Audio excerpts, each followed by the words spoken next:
રાજ્યમાં આગામી 7 દિવસ ભારેથી અતિ ભારે વરસાદની આગાહી વ્યક્ત કરવામાં આવી છે કેમ કે રાજ્યમાં એક સાથે 5 વરસાદી સિસ્ટમ છે તે સક્રિય થઈ છે।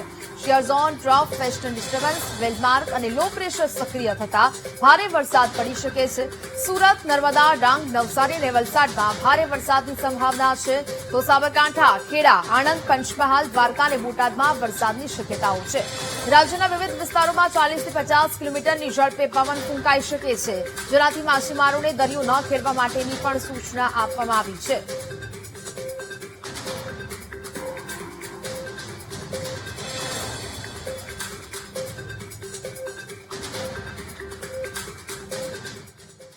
अगले 4 दिन गुजरात रीजन के लिए extremely heavy to very heavy with extremely heavy rainfall का वार्निंग दिया गया है 4 से लेकर 7 जुलाई तक। इसमें आज के लिए जो extremely heavy rainfall red warning के साथ आइसोलेटेड प्लेसेस में दिया गया है सूरत, नर्मदा, डांग, नवसारी, वलसाड, तापी, दमन, दादरा नगर हवेली के लिए दिया गया है। और वेरी हेवी रेनफॉल का वार्निंग दिया गया है ऑरेंज वार्निंग के साथ आइसोलेटेड प्लेसेस में इक्का-दुक्का स्थानों में अरावली, दाहोद, माहीसागर, बड़ोदरा, छोटा उदयपुर के लिए येलो वार्निंग दिया गया है। हेवी रेनफॉल का जो वार्निंग दिया जाता है आइसोलेटेड प्लेसेस में साबरकांठा, खेड़ा, आनंद और पंचमहाल के लिए दिया गया है। और सौराष्ट्र कोस्ट में extremely heavy rainfall red colour के साथ जो वार्निंग दिया गया है आइसोलेटेड प्लेसेस में जूनागढ़, अमरेली, गिर सोमनाथ और दीव के लिए दिया गया है। Heavy rainfall warning orange colour के साथ इक्का-दुक्का स्थानों में जो होने की संभावना रहेगा राजकोट, पोरबंदर और भावनगर डिस्ट्रिक्ट में। और heavy rainfall warning Dwarka, Botad के लिए दिया गया है येलो वार्निंग के साथ। इसके साथ थंडरस्टॉर्म वार्निंग भी है। इसका जो स्पीड रहेगा 40 से 50 किलोमीटर प्रति घंटा में और बिजली गिरने का भी संभावना है। और बाकी जो बारिश का स्थिति रहेगा हल्का से मध्यम बरसात बाकी स्थानों में भी संभावना रहेगी।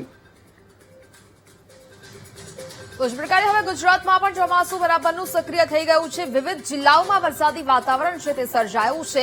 જળબંબાકારની સ્થિતિ કેટલાક જિલ્લાઓમાં વર્તાઈ રહી છે। સાથે સાથે હવે આગામી દિવસોમાં કેટલો વરસાદ વરસવાનો છે, કયા કયા જિલ્લાઓમાં રેડ એલર્ટ આપવામાં આવ્યું છે, ઓરેન્જ એલર્ટ આપવામાં આવ્યું છે અને યલો એલર્ટ આપવામાં આવ્યું છે, કારણ કે હવે અલગ અલગ જિલ્લાઓમાં પરિસ્થિતિ છે કે અલગ બની રહી છે। અલગ અલગ 5 જેટલી સિસ્ટમો છે તે સક્રિય થઈ છે, જેને કારણે હવે આગામી સમયમાં ગુજરાતમાં ભારેથી અતિભારે વરસાદની આગાહી વ્યક્ત કરવામાં આવી છે। હજી પણ 6 થી 7 દિવસ આ પ્રકારનો માહોલ રહી શકે છે। સૌથી પહેલા અહીંયા માધ્યમથી અહીંયા સમજવાનો પ્રયત્ન કરીશું કે ક્યાં અહીંયા વરસાદી વાતાવરણ છે તે સર્જાવાનું છે। સૌથી પહેલા સેટેલાઇટ ઇમેજ તમે અહીંયા દ્રશ્યોમાં જોઈ શકશો કે જ્યાં આ વાદળો છે તે ખૂબ જ ઘેરા બની રહ્યા છે। આ ગુજરાતનો જે વિસ્તાર છે ત્યાં વાદળો ઘેરા બની રહ્યા છે।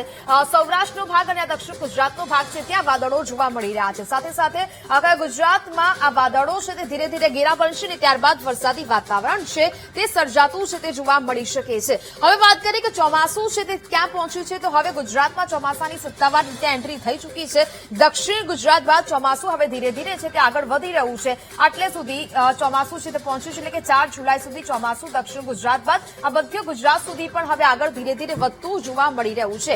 એટલે કે હજી પણ આ વરસાદી સંભાવનાઓ છે તે વ્યક્ત કરવામાં આવી છે। હજી પણ ભારે જે વરસાદ છે તે પડી શકે છે। બંગાળની ખાડીમાં જે અહીંયા ટ્રફ સર્જાયું છે તે આખું ટ્રફ છે તે આ પ્રકારેનો રસ્તો છે તે અહીંયા પકડી રહ્યું છે અને તેને જ કારણે આ વરસાદી સિસ્ટમ છે તે લાગુ પડશે।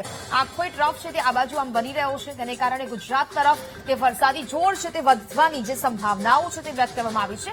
દક્ષિણ ગુજરાત સહિત સૌરાષ્ટ્રમાં વરસાદી સંભાવનાઓ છે તે વ્યક્ત કરવામાં આવી રહી છે। હવામાન વિભાગ શું કરી રહ્યું છે? હવામાન વિભાગ એવું પણ કહી રહ્યું છે કે વરસાદી સિસ્ટમ છે સક્રિય થતી જોવા મળી રહી છે। અલગ અલગ જે 5 સિસ્ટમો છે બંગાળની ખાડીમાં પણ એક લો પ્રેશર સર્જાયું છે, તેને કારણે આ સંભાવનાઓ વ્યક્ત કરવામાં આવી રહી છે। એવું પણ કહેવાય રહ્યું છે કે અહીંયા 40 થી 50 કિલોમીટરની ઝડપે પવન ફૂંકાઈ શકે છે, એટલે હજી પણ આ વાતાવરણ રહેવાનું છે। સાથે સાથે અહીંયા 4 જુલાઈથી હજી પણ 13 જુલાઈ સુધી આ વરસાદી વાતાવરણ છે તે જોવા મળશે અને વધારે ભારે વરસાદ છે તે ગુજરાતમાં જોવા મળી શકે છે। ક્યાંક જળબંબાકારની સ્થિતિ સર્જાઈ શકે છે, તો ક્યાંક ધીમી ધારે વરસાદ ગાંધીનગર, અમદાવાદ છે તે બધા જિલ્લાઓમાં ધીમી ધારે વરસાદનું વાતાવરણ પણ જોવા મળી શકે છે।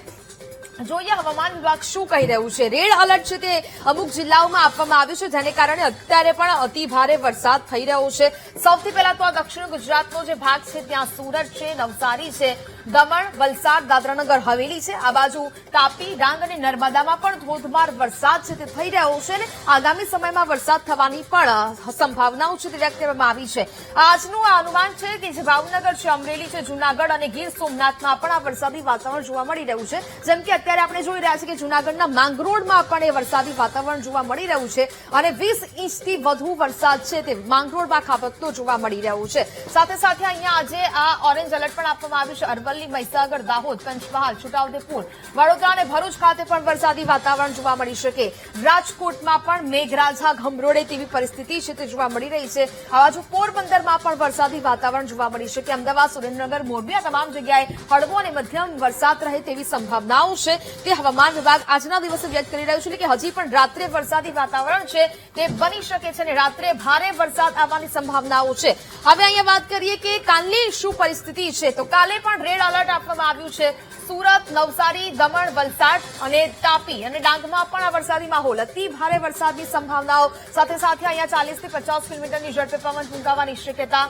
વાતાવરણ હજી પણ એ જ બન્યું રહેશે. આ બાજુ સૌરાષ્ટ્રના વિસ્તારોને પણ મેઘરાજા ઘેરવાના છે. અમરેલી, ભાવનગર અને ગીર સોમનાથમાં પણ જે પ્રકારનો વરસાદ પડી રહ્યો છે તે યથાવત રહેશે. હજી પણ આગામી 6 દિવસ સુધી આ વાતાવરણ છે તે જોવા મળવાનું છે. ઓરેન્જ એલર્ટની વાત કરીએ, રાજકોટ, જૂનાગઢ, આ બાજુ ભરૂચ, વડોદરા, નર્મદા અને છોટાઉદેપુરમાં પણ ભારે વરસાદની શક્યતાઓ છે તે વ્યક્ત કરવામાં આવી છે. એટલે કે 5 જેટલી સિસ્ટમો છે તે સક્રિય થતી જોવા મળી રહી છે. લો પ્રેશર સર્જાઈ રહ્યું છે.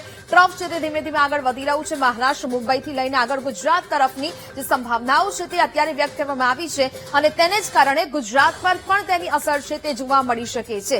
એટલે કે હવે આ સાથે સાથે એવું કહી શકાય કે હવે ગુજરાતમાં આગામી 13 જુલાઈ સુધી વાતાવરણ છે તે વરસાદી જોવા મળવાનું છે.